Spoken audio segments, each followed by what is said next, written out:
Welcome to Just Business. Today on the show, we discuss 6 reasons you may or may not want to become a founder. Then, we talk about what you do when you launch to crickets.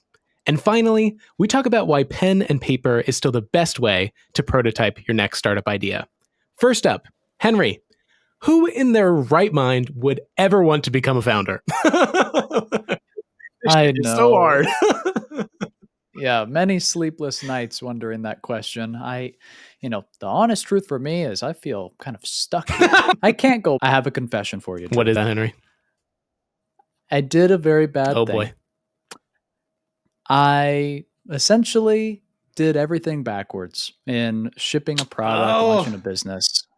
And I'm embarrassed to tell you, but essentially the details are I built a product, I designed it, potentially too quickly, and I didn't talk to my users soon enough, and when I had a product ready to go, nobody was there to accept me. You launched to No one was crickets. there to talk. Exactly. So, yeah, that's where I'm at right now.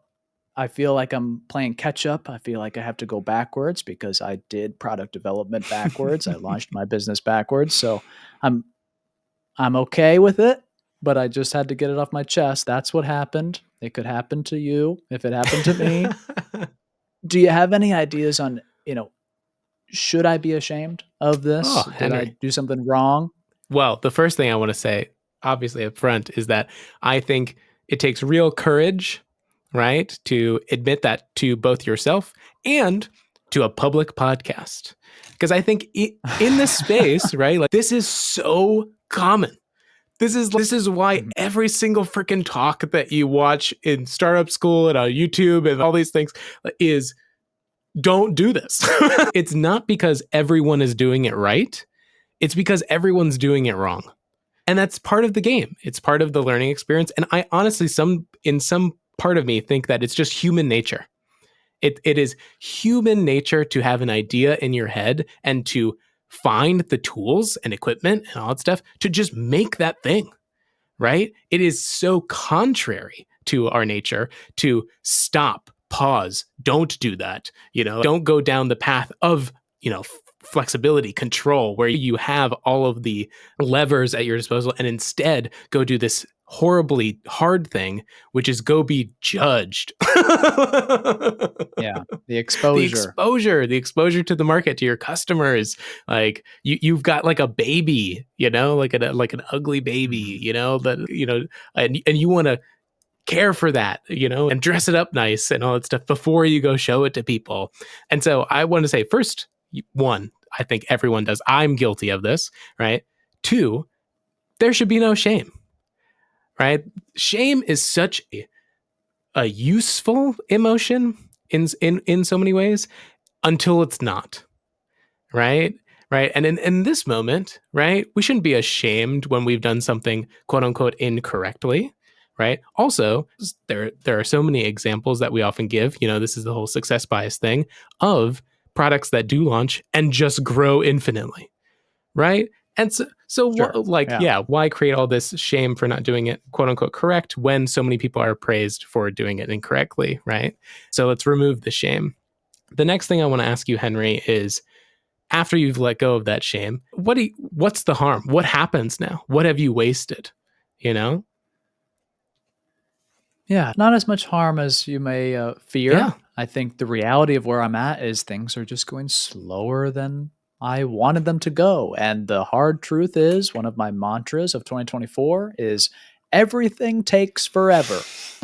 It just does. Like l- life is really slow when you're like goal oriented and you want to launch a Totally. project and it's a long-term project. It takes forever. So the only harm is that now I'm a little bit slower than I wanted to Exactly. be. And I need to go back to square one almost. Yeah. And not even back to square one entirely, because you have, right, Oh, the quote that I have up here, right, is experience is what you get when you didn't get what you wanted. Which is from Randy mhm. Pausch. Go watch his last lecture on YouTube. And for you, that experience was you got to work with a development team. You got to design and ship a thing. You had to learn how to communicate that thing. All of these skills are transferable the next time you iterate. Mhm.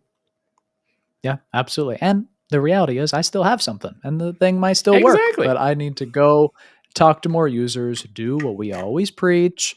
And yeah, the reality of getting to this place is tough because I think the ugly baby analogy is really apt for this situation. But also, it's like people don't walk around with problems just ready to show everybody. And so even just the concept of talk to users, ask them about their problems and then solve their problems. That is very Yeah, difficult. I do not know how you do that. And the wisdom that you have shared and what we talk about quite often is you just need to make friends. You need to go out there and talk to people with no agenda. exactly.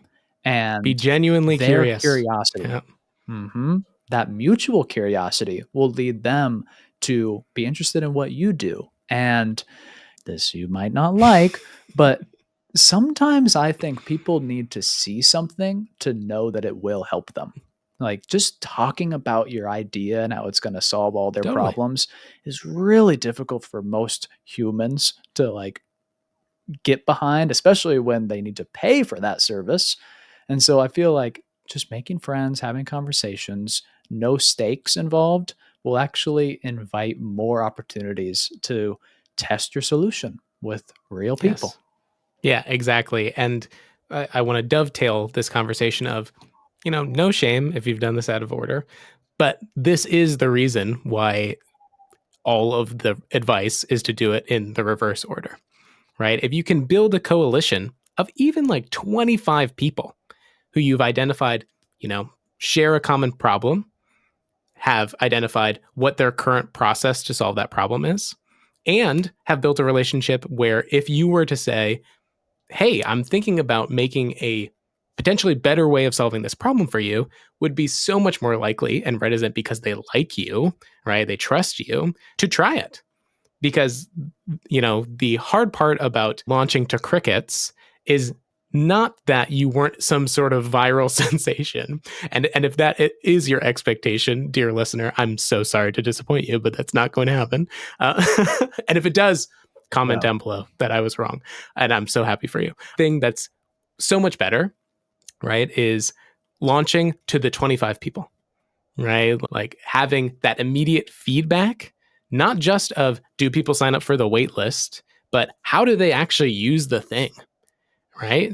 Because Mhm. even with that small sample size, especially if you have a tight relationship with those people, you'll get so much better feedback that will catapult you forward to 2,500 people. Did I skip I skipped an order of I magnitude? love it. More 250, zeros. 2,500, 25,000, right? Like that's how you do it. That's the whole concept of, doing things that don't scale. So, but the great thing about early product development is, this is all dependent on the fact that if you have not paid, to have a thing made, with thousands and thousands of dollars, is usually this is a two-way door, right? It's you went down a path, you did something that you feel you should have done it some other way. You can go right back out the door and go do it again. Right? That is the beauty Mhm. of being at the early stage, and you should take advantage of that while you have it. So yeah, start making friends and do it all again. Absolutely. Good thing to be reminded of Yes. constantly. Yes.